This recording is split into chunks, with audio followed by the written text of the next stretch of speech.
guys, what's up? This is Shubhadeep from eGadgets for you, and in this video we will do the unboxing of the very new Samsung Galaxy J Max. Before anything else, let us just get an overview of the box at first.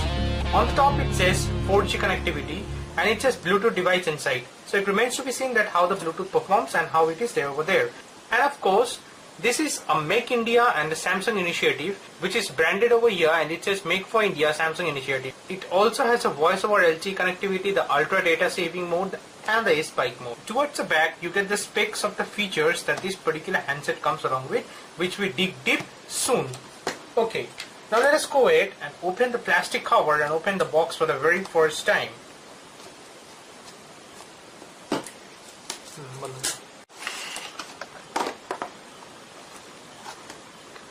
This is a phablet, as you can see. I'll just put it aside for the time being and see the other things that comes along with this particular box. As always, you get the quick start guide, which is in a sort of a book over here. And of course, you do have the SAR information, the quick start guide, the warranty cards and stuff like that. You have the wall mount charger, which is nicely built, as you can see in this particular quality of this particular charger. Of course, you have the USB charger point or the USB cable over here, which is very nicely built, and the length is okay, I guess. This is a Bluetooth headset that was branded at the top of the box, and you get it over here. Additionally, you also get this extra earbud just over there inside the box with this plastic. So that's very much it. These are the things that comes along with the box of the Samsung Galaxy J Max. Now let us put everything aside and dig deep into the handset first. This is a very first look of the Samsung Galaxy J Max. As you can see, this particular handset is made out of metal, and towards the back you get a nice texture like finish over there. The 4000 mAh battery is sealed at the back, as you can see. Let us just switch on the handset, or the phablet better known as, for the very first time. It says Samsung Galaxy J Max powered by Android. Let me give you a physical overview of the handset at first. Towards the top you get the USB connector, the charge point, the 3.5mm jack input point, but mind you, this particular handset does not comes with any headset. You get a Bluetooth headset, so you can use your old headset or you buy a new one with this particular point. Towards the front you get the earpiece, the 2 megapixel shooter, Samsung branding, the 7-inch of screen display, the home button, the back button, the multitasking button.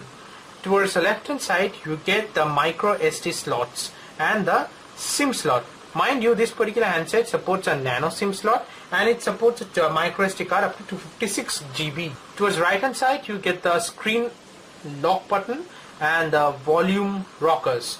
Both are made out of metal, and yeah, it looks great protruding out from this particular area.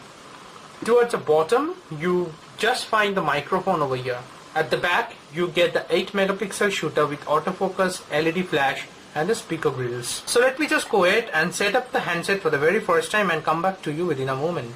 This is a very first look in the Samsung Galaxy J Max once the setup has been done. Mind you, it's a very cool feature and a cool bright display that I see over here. Okay, we do not have the auto brightness sensors, but we do have the outdoor sensors over here. Let me just see the toggle menus for now. Over here we find the mobile data, the ultra data saving mode. This is a USP of this particular device. The power saving mode, the A-Spike mode, airplane mode. So pretty simple stuff, basic stuff that we find along with any handset.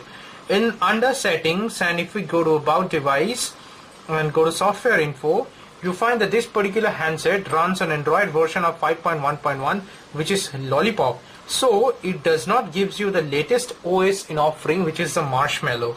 If we go to storage, you find that this particular device comes with an internal memory of 8 gigs only, out of which only 3.88 GB is available.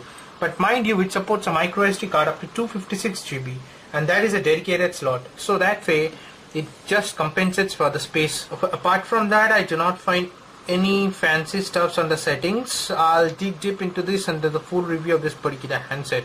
Just for now, I see something that says a kids mode. I guess this particular feature will enable you for the kids mode if you want your kids to use this particular device. From a bloatware perspective, I do not find any cluster of apps whatsoever. I find the Handcom Office pre-installed over here and the Opera Max. So these are just basic stuff. So the Google Drawer is also present over here. So apart from that, there is no bloatware as such.